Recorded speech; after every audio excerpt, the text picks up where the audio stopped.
Hello tout le monde, ravie de vous accueillir aujourd'hui avec une super personne que j'ai rencontrée grâce au livre Métamorphose. Alors ça fait partie des surprises de la vie pour moi et il y en a eu quand même déjà quelques-unes grâce à ce livre. Et je vous présente aujourd'hui Aurélie et on va discuter un peu parce que je suis venue grâce au livre en fait. Aurélie m'a écrit et quand elle m'a écrit, je suis tombée sur une photo absolument incroyable d'Aurélie dans les airs, dans un cerceau. Alors je vais vous montrer dès maintenant, je vais essayer de remettre la caméra après au bon endroit. Est-ce que vous pouvez voir derrière nous? Oui, là vous voyez un cerceau dans les arbres, je vous montre ça. Eh bien oui, Aurélie a une pratique de cerceau dans les arbres, mais pas n'importe laquelle. Je vais vous expliquer ça parce qu'en fait, je viens de passer la semaine ici, aux côtés d'Aurélie, parce que ça m'a complètement appelée, cette histoire de cerceau. Et j'ai eu vraiment envie de partager avec vous cette très belle rencontre. Alors Aurélie. Bonjour. Bonjour tout le monde. Et je suis vraiment hyper... déjà, merci d'avoir fait d'avoir créé cette connexion en fait ensemble, parce que c'est vraiment dans la lecture du livre qu'il y a eu ce déclic de m'écrire. Et puis de là, moi j'ai vu ce que tu faisais et j'ai eu envie de rencontrer ta pratique. Alors est-ce que tu peux dire depuis combien de temps tu as cette pratique et puis comment tu la considères en fait? Qu'est-ce que c'est que cette pratique? Est-ce que tu fais du cirque? Est-ce que tu racontes-nous un peu, tu vois? En fait, c'est pour moi une pratique importante, majeure dans mon quotidien. C'est un outil que j'utilise en art-thérapie, beaucoup. L'idée, c'est d'inviter chacun et chacune qui entre dans le cerceau à prendre possession de son corps et essayer de trouver sa danse, son mouvement.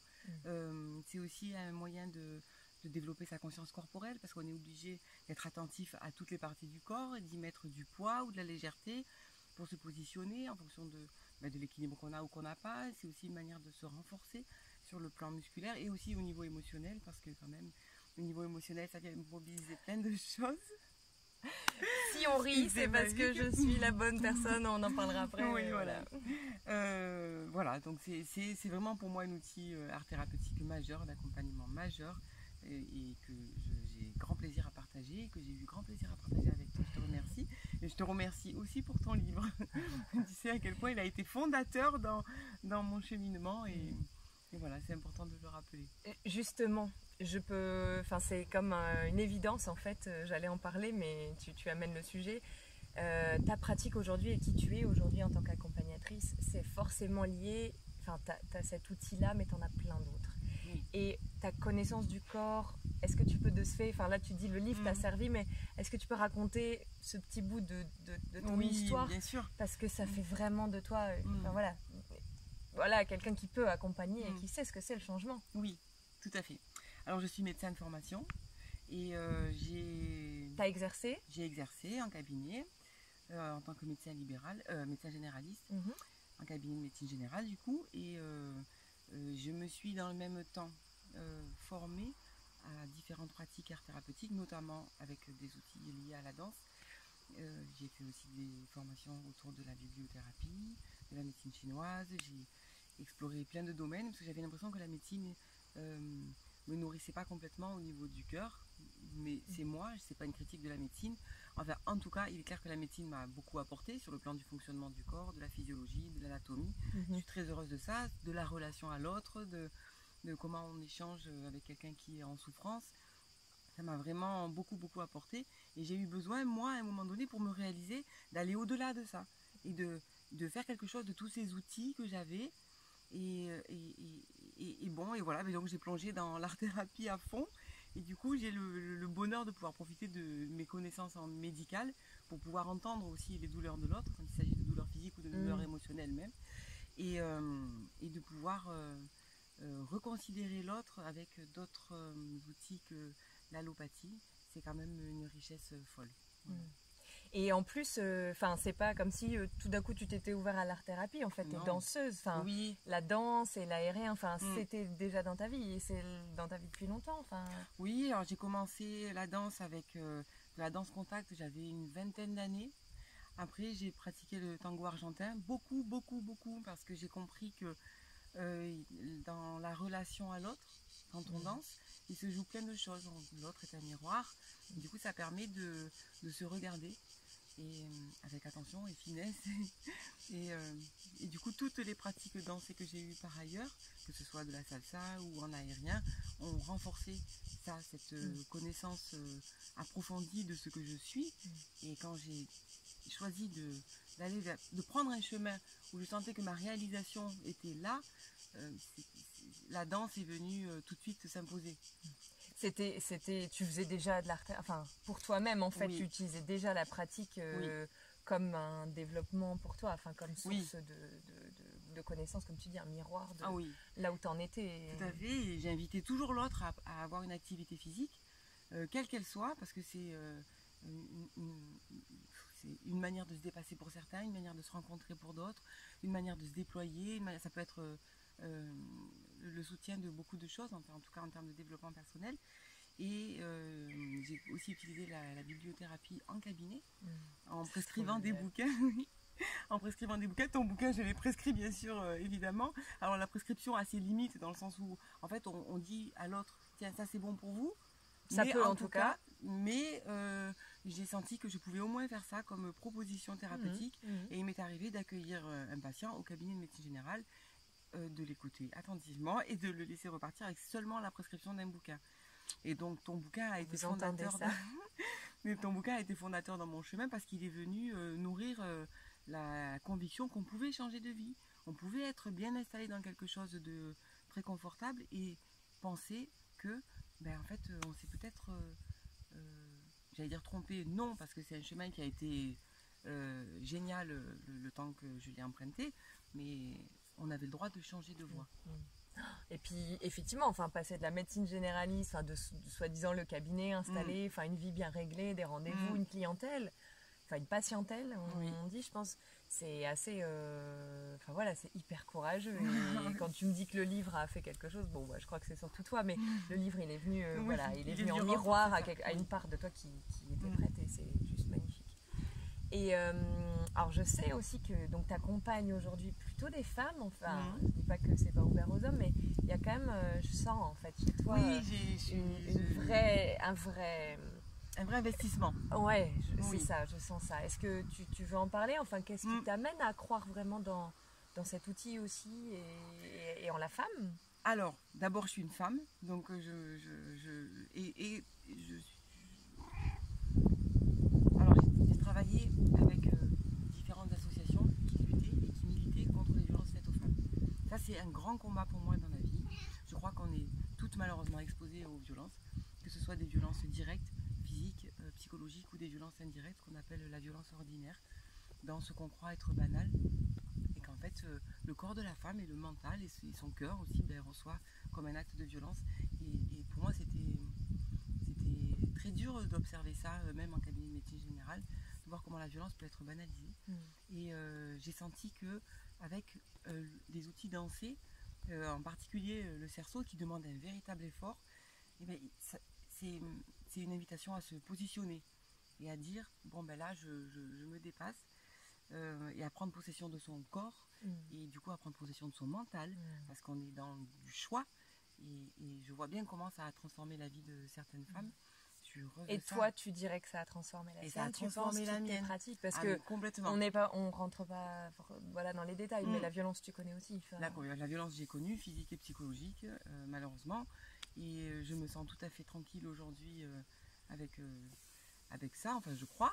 Peut-être que je découvrirai. C'est toujours un chemin, mais en tout cas, tu es une bonne personne pour accueillir ça et accompagner ça, parce que tu le comprends. Parce que je le comprends profondément dans mes tripes. Je sais ce que c'est.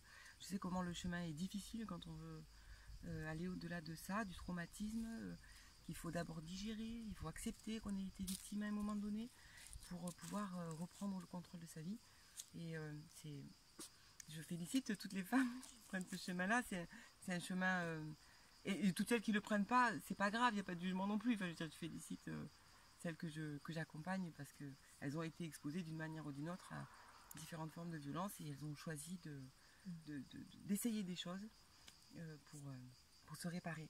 C'est ça. Et c'est vraiment ce que j'ai vécu aussi cette semaine. Enfin, je tenais d'autant plus, enfin c'est une interview et un témoignage, comme vous savez à chaque fois, hein, c'est pas, c'est que je reçois que des praticiens dont je connais la pratique, dont j'ai expérimenté ce qu'ils proposent. Et là cette semaine, enfin pour moi voilà, je suis passée par tous les états d'émotions. Il y a eu de la colère, il y a eu des cris, il y a eu des pleurs, il y a eu des je veux plus remonter sur le cerceau, il y a eu des bleus sur les jambes parce que il y avait voilà en même temps.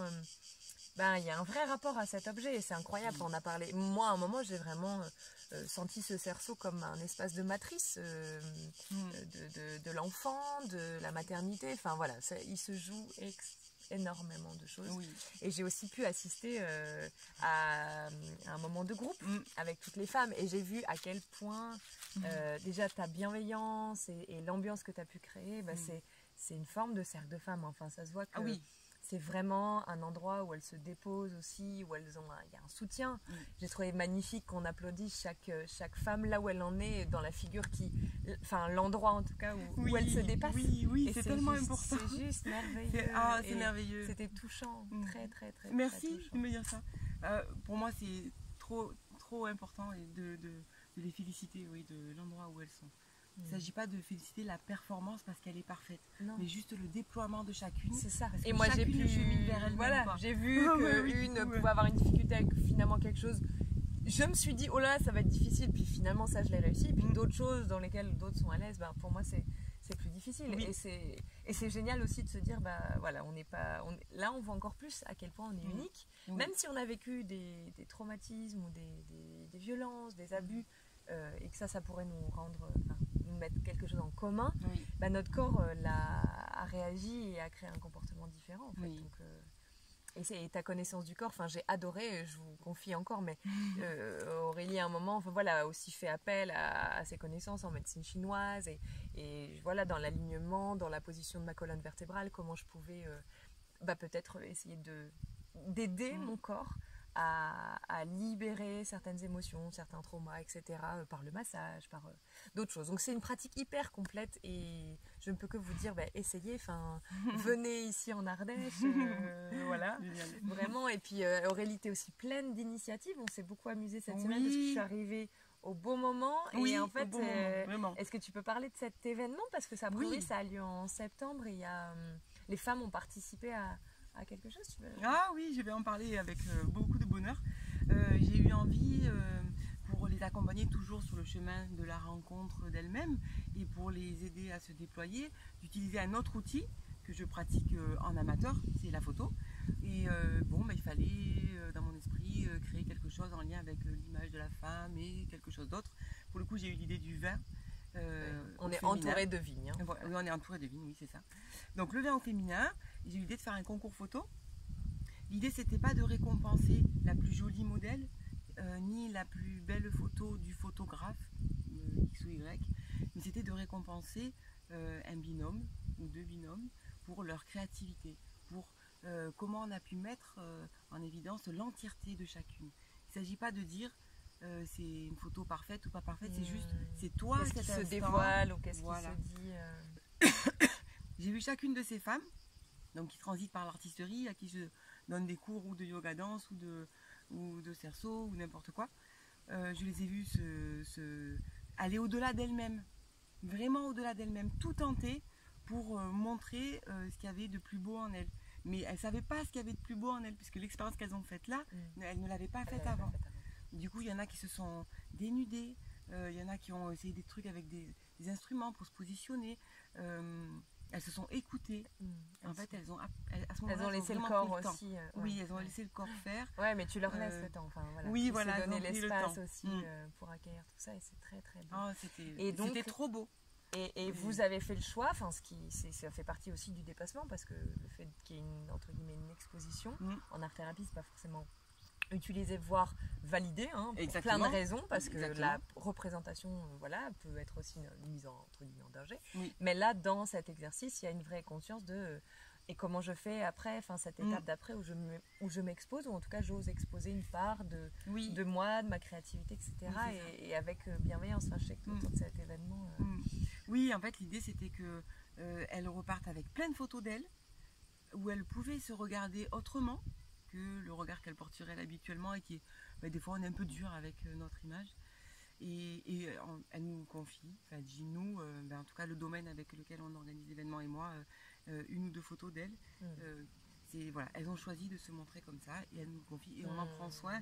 Et du coup, évidemment, au nom de ça, du soin qu'on va apporter à ça, on a convenu avec le domaine que chacune serait récompensée. Donc c'est merveilleux. Bon, vous en savez un peu plus. Et puis, en fait, Aurélie et moi, on a eu envie. Enfin voilà, Aurélie m'a proposé de participer à ce concours et on s'est beaucoup amusé dans les oui, je suis vignes ravie. à créer des photos et des super souvenirs de cette semaine aussi. Donc si vous vivez près de Montélimar, Avignon, eh bien n'hésitez pas, surtout renseignez-vous sur la page d'Aurélie. Je vous remettrai tout ça, de toute façon tous les liens seront en dessous. L'expo photo c'est au domaine de Cousignac. Et voilà. Qui va commencer le 19-20 septembre, le week-end du 19-20 septembre. On est en 2020 pour ceux qui regarderaient la vidéo plus tard, même si peut-être qu'il y aura des expos et des concours photos régulièrement. Donc tenez-vous au courant parce qu'il y a aussi des concours photos quand même t'as envie, enfin ça fait partie un peu d'une dynamique. Oui, comme j'ai vu l'énergie un peu de l'engagement de chacune et de chacun, parce qu'il y a eu aussi quelques hommes. Le prochain concours photo, ce sera pour venir questionner la place de l'homme dans la nature. Et voilà, il y aura des choses en lien avec la nature à gagner. Chacun gagne de toute façon. Bien sûr, il gagne déjà juste en étant lui et en osant le montrer un peu plus au monde. Super. Et un autre événement, on fait court parce que voilà, ça peut-être faire beaucoup. Il y a la représentation aussi, qui n'est pas là pareil, c'est un choix que vous avez fait, donc elles vont se dépasser, les femmes que tu accompagnes aujourd'hui en individuel et dans cette espèce de cercle dont j'ai parlé tout à l'heure. Et ça, c'est le 29 août. Voilà, 29 août. Et ici, je voulais parler un instant de cet endroit merveilleux où tu m'as accueilli et où Pierre m'a accueilli, puisqu'on est dans un endroit qui s'appelle le Renard Mesquin. Aurélie n'y est pas forcément depuis très longtemps, mais ça permet des choses extraordinaires de l'ordre de passer un temps en nature et grimper en aérien dans un petit bois merveilleux. Et donc merci pour cet accueil et vous pourrez retrouver aussi l'actualité puisque c'est un lieu, c'est une résidence d'artistes. Donc venez, il y a des salles pour musiciens, théâtre, art du cirque, etc. Il y a plein de choses, des écrivains qui viennent. C'est vraiment un lieu ressource pour beaucoup de gens. C'est ça. En général, quand on vient une fois, on revient. Exactement. Ouais, je crois que ça va s'ancrer un petit détour par ici. Puis c'est très proche finalement de la ville, mais il n'y a pas un bruit. Il y a un petit chat qui est venu régulièrement là et vous avez peut-être senti qu'on était un peu happés. Voilà. Merci beaucoup Aurélie. Merci pour ce témoignage et pour ce que tu fais auprès des femmes. Si vous connaissez aussi des structures, peut-être dans ces régions-là, mais ailleurs, près de chez vous, qui accompagnent des femmes, des jeunes femmes, peut-être en difficulté, qui ont vécu des violences, des traumatismes, etc.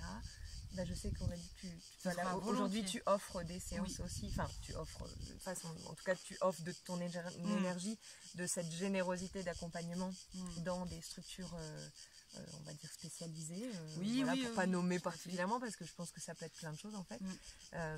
Donc voilà, si vous pensez aussi, peut-être que c'est pas vous que ça concerne directement, mais c'est toujours le bouche à oreille qui fait, et vraiment son travail est tellement merveilleux, minutieux. Elle a un regard sur chaque femme et sur chaque corps de femme qui est vraiment déroutant, mais au sens c'est incroyable de voir tout ça dans un corps, et donc ça mérite vraiment d'être connu, vous avez compris.